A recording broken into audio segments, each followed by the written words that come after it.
They are vetted from the time they apply to the time between when they're told they're going to be a citizen and they actually take the oath at a ceremony.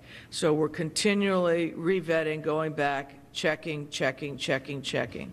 In this instance, in Boston, the systems contain no derogatory information as to either brother. That was Homeland Security Secretary Napolitano saying that no red flags were raised. But shouldn't red flags have been all over the place after warnings, 2 warnings from a foreign government? And should political asylum be granted for people with suspected terror ties? With me is the former U.S. Ambassador to the United Nations, John Bolton. Good evening, Ambassador. Hi, glad to be with you. Thank you. Why do we give these people political asylum, and what do you have to do to get it? Well, as a general proposition, I think political asylum is a very good thing. I think it's part of the American political culture. We do welcome people from all over the world who are dissidents in their own countries.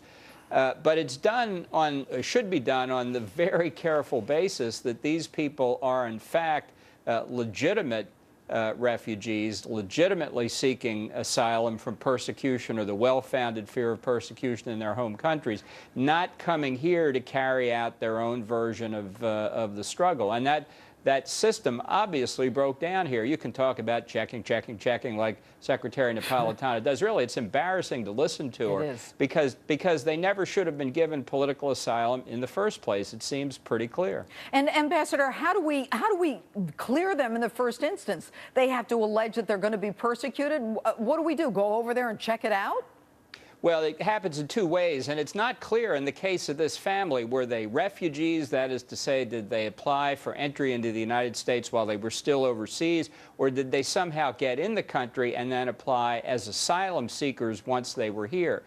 Was it their parents who applied for them, and were the parents given asylum, and therefore their sons as well? And how did they prove persecution or the well-founded fear of persecution? Were they being persecuted by the Russian government? Is that what they said on their application? And if that's right, how is it they went back and forth to Russia so often? How is it when they left? That is my next question. How do you claim that you're a refugee from one country or you're seeking political asylum because of persecution and go back and forth there like you're going on vacation? No, exactly. And in fact, it appears that after they left Chechnya initially, they just went next door to Dagestan, still part of the Russian Federation. So they were able to live in Russia, and that should have been a disqualifier as well. So the idea is when an application is filed, it's supposed to be investigated. In fact, there's supposed to be a security investigation of all asylum seekers for good reason, obviously. And there's simply no evidence anybody paid any attention to it in the case of these individuals. Well, in addition to that, you've got Russian intelligence calling us twice, and you've got both the mother and the son added to a U.S. database of suspected terrorists. I mean, are we stupid or inept or helpless? I mean, after 9/11, wasn't this all supposed to be figured out? Well, you know, I think part of the problem here was in the creation of the Department of Homeland Security. As is so often the case in the government, you do a reorganization and people say, problem solved. And that's simply not true. You can reorganize ineffectiveness and put it in a different department, and it's still going to produce bad results.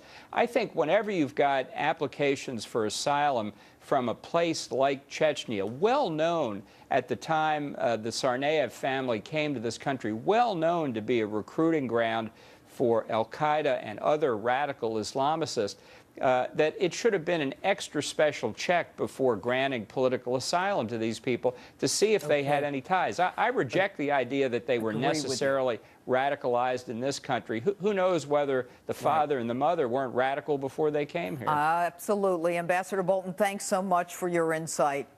Thank you.